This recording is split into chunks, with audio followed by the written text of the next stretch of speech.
Nearly everyone, from Aristotle to Freud, agrees that we all seek happiness, and that we seek it as an end, not as a means. No one seeks happiness for any other reason. We argue about other things, but not about happiness.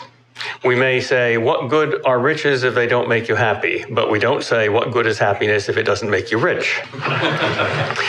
If an opinion poll were to ask Americans to list the 9 most important ingredients in the happy life, they would probably give an answer pretty much like the following. First, the most obvious, though not the profoundest ingredient, is probably wealth. Second might be our culture's most notable success, the conquest of nature and fortune by science and technology, allowing each of us to be an Alexander the Great, conqueror of the world. Third would probably be freedom from pain. I think few of us would disagree that the single most valuable invention in the entire history of technology has been anesthetics. Fourth would probably be self-esteem, the greatest good, according to nearly all of our culture's new class of prophets, the secular psychologists. Fifth might be justice, securing one's rights. Sixth, if we are candid, we have to include sex. To most Americans, this is the closest thing to heaven on earth, that is, ecstasy, mystical transcending of the ego, unless they're surfers. Seventh, we love to win, whether at war, at sports, at games of chance, in business, or even in our fantasies. Our positive self-esteem requires the belief that we are winners, not losers. We want to be successful, not failures. Eighth, we want honor. Some even want to be famous. All want to be accepted. Ninth, we want life, a long life and a healthy life. Thomas Hobbes is surely right in saying that fear of violent death, especially painful and early death, is very, very powerful. Your life is not happy if it is taken from you, obviously. This all seems so obvious and so reasonable as to be beyond argument.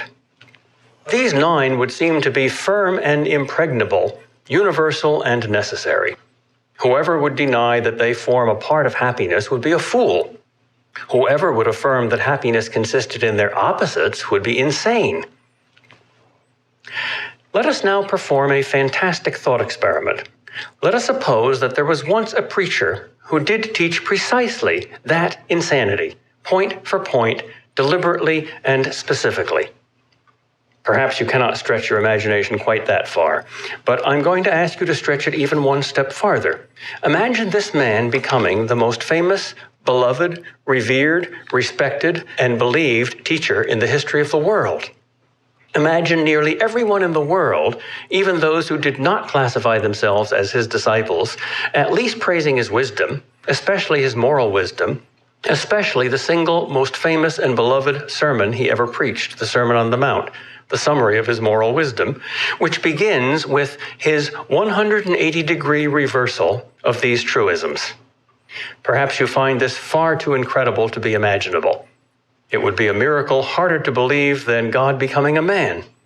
It is hard enough to believe that anyone would believe the strange Christian notion that a certain man who began his life as a baby, who had to learn to talk, and ended it as an executed criminal who bled to death on a cross, and in between got tired and hungry and sorrowful, is God, eternal, beginningless, immortal, infinitely perfect, all-wise, all-powerful, the Creator.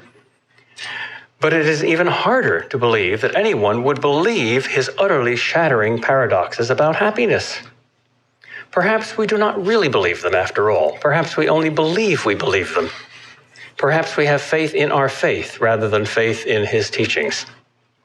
For of course, I am referring to Christ's 8 Beatitudes, which open his Sermon on the Mount, the most famous sermon ever preached, and the one part of the New Testament that is still held up as central and valid and true and good and beautiful, even by dissenters, heretics, revisionists, demythologizers, skeptics, modernists, theological liberals, and anyone else who cannot bring himself to believe all the other claims of the New Testament or the teachings of the Church. To our desire for wealth, Christ says, "Blessed are the poor in spirit." To our desire for painlessness, he says, "Blessed are those who mourn." To our desire for conquest, he says, "Blessed are the meek." To our desire for contentment with ourselves, he says, "Blessed are those who hunger and thirst for righteousness." To our desire for justice, he says, "Blessed are the merciful." To our desire for sex, he says, blessed are the pure in heart. To our desire for conquest, he says, blessed are the peacemakers. To our desire for acceptance, he says, blessed are the persecuted. And to our desire for more life, he offers the cross. And now this man, carrying his cross to Calvary, even dares to tell us, my yoke is easy and my burden is light. This is how happiness happens. It is not so much taught like math, but caught like measles. The church is in the business of spreading the good infection. And that is the new evangelism. And it is also the old evangelism that won the world 2,000 years ago. For there is no argument against real happiness. The smiles of the saints are the arguments that will win the world for Christ again. They are unarguable. Only one thing, then, is necessary to create a world of happiness from pole to pole. Just sit at Jesus' feet. Just be in his presence. Know his love all day. That is the scandalously simple secret of happiness.